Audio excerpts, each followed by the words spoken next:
YCP పార్టీకి ఒకటి కాదు, షాక్ మీద షాకులు తగులుతున్నాయి. ముఖ్యంగా ఆయనేమో ఓ పక్క ఢిల్లీలో ధర్నాలు చేసి ఏదో సింపతి క్రియేట్ చేద్దాం, హత్య రాజకీయాలు ఏదో మనం ప్రమోట్ చేద్దాం అన్నట్టుగా ఆయన చేస్తుంటే, ఒక పక్క ఏమో ఆయన పార్టీకి సంబంధించిన ఒక్కొక్క ఎమ్మెల్యే, ఎంపీకి సంబంధించిన క్యాండిడేట్లు, ఎమ్మెల్యే క్యాండిడేట్లు అందరూ కూడా జారుకునే ప్రయత్నం చేస్తున్నారు. అదేంటి, ఒక పక్క ధర్నా చేస్తుంటే మిగతా అందరినీ కూటమి వీళ్ళందరినీ కలుపుకుని అక్కడికి వెళ్ళి ధర్నా చేయాలి కదా, మరి వీళ్ళ పరిస్థితి ఎందుకు? అసలు మెయిన్ క్యాండిడేట్స్ అందరూ కూడా చాలా మంది ఎందుకని వెళ్ళలేదా అనుకున్నారు. అయితే నిజంగా వెళ్ళని వాళ్ళు ప్రతి ఒక్కళ్ళు కూడా జగన్మోహన్ రెడ్డి గారికి యాంటీగా ఉన్నారని తెలుస్తుంది. దాంట్లో ముఖ్యంగా చూసుకుంటే ఈ రోజు గుంటూరు ఎంపీగా పోటీ చేసినటువంటి ఎంపీ క్యాండిడేట్ గా, వైఎస్ఆర్సీపీ పార్టీ నుంచి ఎంపీ క్యాండిడేట్ గా పోటీ చేసినటువంటి కిలారి వెంకటరోసయ్య గారు, ఆయన గతంలో ఎమ్మెల్యేగా పనిచేశారు. వైఎస్ఆర్సీపీకి ఒక కీలకమైనటువంటి నాయకుడిగా గుంటూరు జిల్లాలోనే కదా రాష్ట్ర వ్యాప్తంగా ఆయనకంటూ ఒక ప్రత్యేక గుర్తింపు ఉంది. అయితే ఆయన రీసెంట్ గా వైఎస్ఆర్సీపీ పార్టీకి రాజీనామా చేస్తున్నట్టుగా ఒక ప్రెస్ మీట్ పెట్టి మరీ ప్రకటించారు.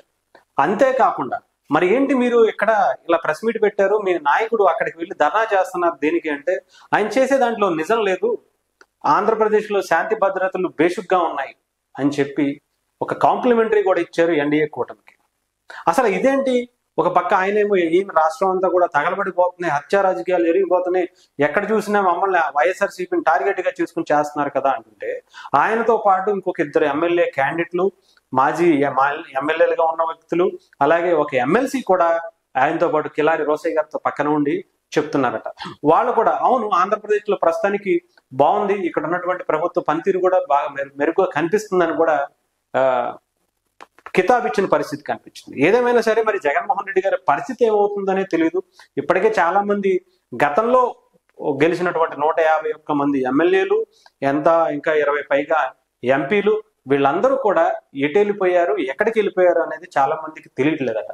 ఇకపోతే ఆయన ఢిల్లీలో పక్క ధర్నా చేస్తుంటే కనీసం 150 మంది ఎమ్మెల్యేలు కూడా, గెలిచినటువంటి 150 మంది ఎమ్మెల్యేలని 11 అంటే గతంలో 2019 నుంచి 24 వరకు గెలిచినటువంటి, అధికారం అనుభవించినటువంటి మినిస్టర్లు, ఎమ్మెల్సీలు, మంత్రులు, ఎంపీలు అనేక మంది ఉంటే వాళ్ళెవ్వరూ కూడా రాకపోవడం ఏంటి? అది కూడా కొంతమంది మాత్రమే అక్కడ ఎందుకు కనిపిస్తున్నారు? పట్టుమని 10 మంది వైఎస్ఆర్సీపీ నాయకులు కూడా లేరు ఏంటి అని అనుకుంటుంటే ఒక్కొక్కరు బయటకు వస్తున్న పరిస్థితి అయితే కనిపిస్తుంది. సో మరి దీని మీద వైఎస్ఆర్సీపీ ఏమని చెప్పుకుంటుంది, దీని మీద ఎలాంటి రియాక్షన్ ఇస్తుంది అనేది కూడా వేచి చూడాలి.